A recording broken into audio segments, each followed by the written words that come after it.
Welcome back to the Ask Jerry Show, the show about relational science. It's good to have you back, all our regulars and our new people. And last week I was promising that I would have a blog up. Well, the blog is almost up, and next week you'll be able to read the blog or post things on the blog, as well as calling in here.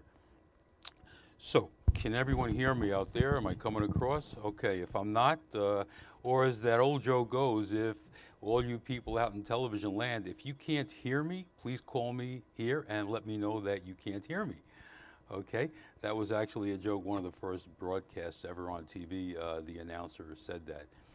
So anyway, again, we're here at Ask Jerry, and if you want to call, this is the number that you call at right up here.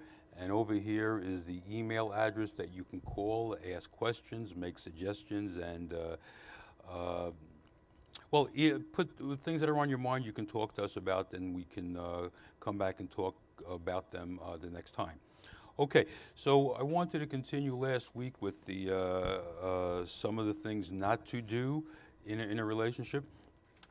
But before that, interesting thing happened to me today. I was in my regular coffee shop, and we're not going to talk about where that is. I don't want anyone coming to interrupt me when I'm having coffee. But I'm in the coffee shop, and I hear the people at the next table, and the woman says to her kid, "Do you want some water?" And inside I smiled, and I was thinking, what does that mean? Do you want some water?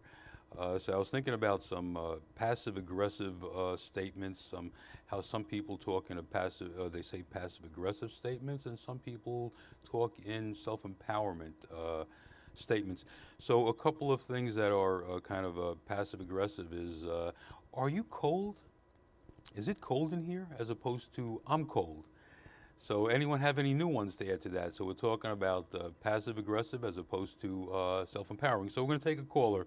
Caller, you're on the air. Hello, you're on the air. Yes, hello? Yes. Yes, I have a very horrible bone problem. I can't hear you. I have a very awful bone issue. The marrow is very porous. Okay.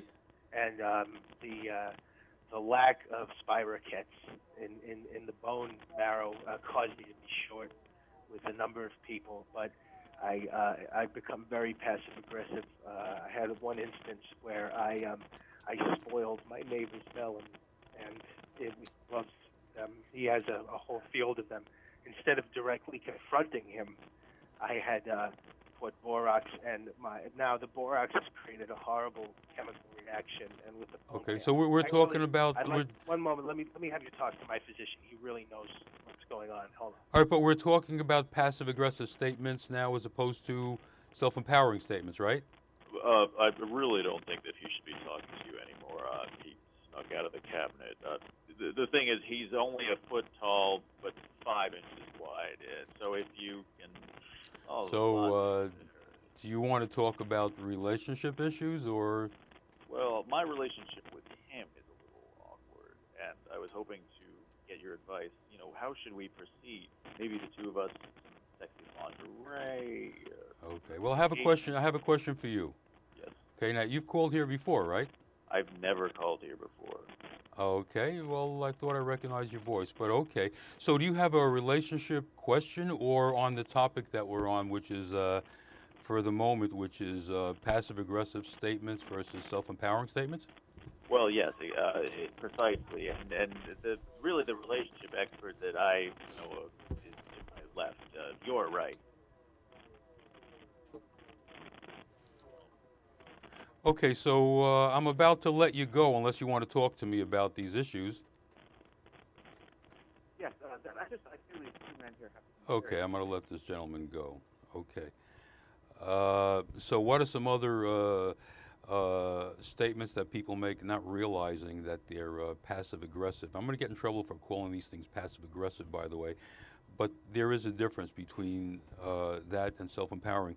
So if you come to my house, instead of saying, would you like a glass of water, another way to do it would be to say, I'm getting some water. If you want some, let me know. or I'm going to get an orange or a grapefruit. If you want some, let me know.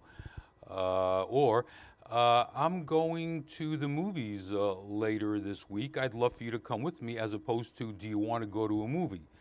Which is like that old, what was that old movie with Ernest Borgnine many years ago in the 50s? It was called Marty. And these guys got together and the conversation went something like this. Hey, Marty, what do you want to do? I don't know, Angie, what do you want to do? I don't know, Marty, what do you want to do? Bill, what do you want to do? I don't know, Sam, what do you want to do? So no one was actually talking about what they wanted to do. They were trying to find out from others, what do they want to do? And self-empowering means, this is what I would like to do. I'd like for you to come join me. No? Okay, no problem. What are some other choices? So you see sometimes a mother saying to a child, aren't you cold? Now, what does that mean, aren't you cold? Okay? It's sort of like infantilizing. So this mother in the diner was saying to the kid, do you want some water? Now, I would imagine if this kid was thirsty, he probably would have said, give me some water, please. Can we get some water, some juice? But, well, I would think that the kid wasn't thirsty. So what the mother is then doing is sort of a passive-aggressive kind of a statement. So we have a caller. We're going to talk about some of this. Let's see. Hello, you're on the air. Yo, hey, how you doing? Good, thank you. Listen, I'm this karate instructor, and I gotta get into my zone every day. I gotta get in my zone, and I gotta be ready to spar with the students. And sometimes I go home, and I work very hard all day, and my wife she sits home all day, and I can't deal with it. So she eats all my Twinkies. I go to Walmart. I get the special. They're like the 3/4 size Twinkies. They're like a little bit smaller. What's your name? What's your name? All of them. And what's your name? What's your name? My name's Steven. Steven. Yeah. Thank you for calling into our show. Have you seen our show before? No, this is the first time. I'm glad you were talking about. I was getting into passive aggressive thing. Welcome to our show for the first time. Hope you tune in again. So, do you have a question about passive aggressive statements as opposed to self-empowering statements? Well, I want to know just about the passive aggressive situation that I got with my wife now. I want to say, listen, bitch, don't eat my goddamn Twinkies. But I say, oh, great, you ate my Twinkies, and she'll be like, oh, I'm sorry, and I say, no, that's fine. That's so Steven, okay. so Yeah, but I'm really angry, and I hold the anger inside me. Wait. Orlando, how do you sneak out of the bucket? Okay, so this is more about. Are you there? I don't know how he got out of the bucket. Okay. So do you guys have a question? Because I'm going to move on to another caller. Do you have any new... Okay, well, we gave them a chance. Okay, there was a good tidbit in there. Instead of saying, what was it he said, those words, he called her a name. Instead, he said, oh, you ate my Twinkies, as opposed to being angry and judgmental, and she came around. So you can catch more flies with honey than you can with vinegar. Okay, so more about passive-aggressive and self-empowering statements, especially when you're raising children. It infantilizes them when you say things like, aren't you cold? Or aren't you thirsty? And aren't you going to eat that spinach? It's in a court of law, the lawyer would object and say, Your Honor, that was a leading question. I object. So asking leading questions is sort of like manipulative. So again, I'm going to the movies. I'd love for you to come. I'm going into the next room. I'm going to watch some TV. Come join me. Or I'm going to make myself a pot of a bowl of Kool-Aid. Please have some with me. So one is empowering. One is self-empowering. One talks about me. The other one talks about you. So it's you notice some people, instead of saying what's on their mind and what they want, they ask you what's on your mind.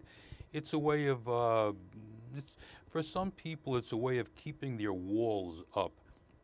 In other words, I won't talk about what's on my mind. First, I want to hear what's on your mind.